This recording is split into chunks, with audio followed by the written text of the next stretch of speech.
दोस्तों जैसा कि आप सब लोगों को मालूम है कि कल ब्यूरो ऑफ इंडियन स्टैंडर्ड मतलब बीआईएस का एसएससी का एग्ज़ाम था 21 नवंबर को। ठीक है, तो जो मेरा एग्ज़ाम था वो इवनिंग की शिफ्ट में था भोपाल में। ठीक है, तो हम बात करते हैं मेरा एग्ज़ाम कैसे गया और उसका मैं पूरा रिव्यू देता हूँ आपको कि कैसा पेपर आया था। ठीक है, सबसे पहले रीजनिंग की बात करें तो आपको पता है रीजनिंग में 50 क्वेश्चन थे जो कि बहुत ही ज़्यादा ईजी आए थे। जिसने भी बैंकिंग की तैयारी की है वो पूरे 50 के 50 क्वेश्चन कर ले जाएगा। ठीक है, तो बात करते हैं मेरे अटैम्प्ट कितने रहे इसमें, तो मेरे अटैम्प्ट रहे 49। मेरे जो एक एक क्वेश्चन जो छूटा है वो है मीनिंगफुल वर्ड वाला। इसमें जो जो वर्ड बन रहा था, एक तो आइडिया बन रहा था और दूसरा AID बन रहा था। मेरे को उस समय इसका मतलब समझ में नहीं आया, इसलिए मैंने इसको स्किप कर दिया ताकि मेरे को लगा कि माइनस मार्क ना हो जाए, इसलिए मैंने एक क्वेश्चन इसमें कम किया।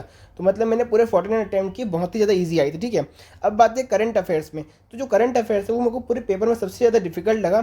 कौन से क्वेश्चन आए थे जैसे बात करें तो अक्टूबर से तो बहुत ज़्यादा क्वेश्चन आए थे और कुछ स्टैटिक से क्वेश्चन आए थे और कुछ थोड़े पुराने आए थे। जैसे कि जो कृषि विकास योजना है उसके बारे में पूछा था कि उसके कंपोनेंट कौन कौन से। ठीक है, एक क्वेश्चन ये आया था। एक जो भीमराव अंबेडकर का मेमोरियल और म्यूजियम कहाँ पर बना है इसके ऊपर क्वेश्चन आया था। दूसरा क्वेश्चन आया था कि इनमें से कौन सा ड्वार्फ प्लेनेट नहीं है, तो उसका आंसर प्लूटो था कि प्लूटो एक ड्वार्फ प्लेनेट नहीं है। सॉरी मैं गलत बोल रहा हूँ। उसमें ऐसा क्वेश्चन था कि कौन सा ड्वार्फ प्लेनेट नहीं है, तो एक टाइटन नाम था, हमें पता है टाइटन एक मून है, इसलिए मैंने उसका आंसर टाइटन किया था जो कि करेक्ट आंसर था। ठीक है, उसके बाद क्वेश्चन आया था कि जुपिटर का पहला मिशन कौन सा है, तो इसका आंसर है पायोनियर पायोनियर 10। ठीक है, और उसके बाद क्वेश्चन आया था कि किसने वर्ल्ड कप चैंपियनशिप T20 जीती है 2 बार, इंडिया और इंग्लैंड को छोड़ के, ऐसा कुछ क्वेश्चन था। तो इसका आंसर था वेस्ट इंडीज़। ठीक है, और एक आया था कि नेशनल कमीशन फॉर वुमेन के चेयरपर्सन कौन बनी है, जो कि अक्टूबर में ही अपॉइंट हुई है। ठीक है, और लाइट हाउस कॉन्फ्रेंस हुई थी, ये भी अक्टूबर का करंट अफेयर है, तो कहाँ पर हुआ था। तो ये तो क्वेश्चन मेरे से नहीं बने थे क्योंकि अक्टूबर का मैं पूरा अच्छे से कंप्लीट नहीं कर पाया था मैंने, इसलिए ये क्वेश्चन मैंने स्किप कर दिया। तो ओवरऑल मेरे अटैम्प्ट की बात करें तो करंट अफेयर से मैंने 12 अटैम्प्ट किए क्योंकि बहुत ज़्यादा डिफिकल्ट था ये।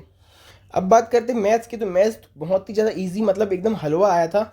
25 क्वेश्चन थे और 25 के 25 क्वेश्चन मैंने इतनी जल्दी कंप्लीट कर लिया कि मेरे 7.5 मिनट बचे हुए थे 25 क्वेश्चन कंप्लीट करने के बाद। और सभी की यही कहानी थी, मैंने आजू बाजू जितने लोगों से पूछा सबने यही कहा कि हमारे 6 मिनट बचे थे, किसी के 8 मिनट बचे थे।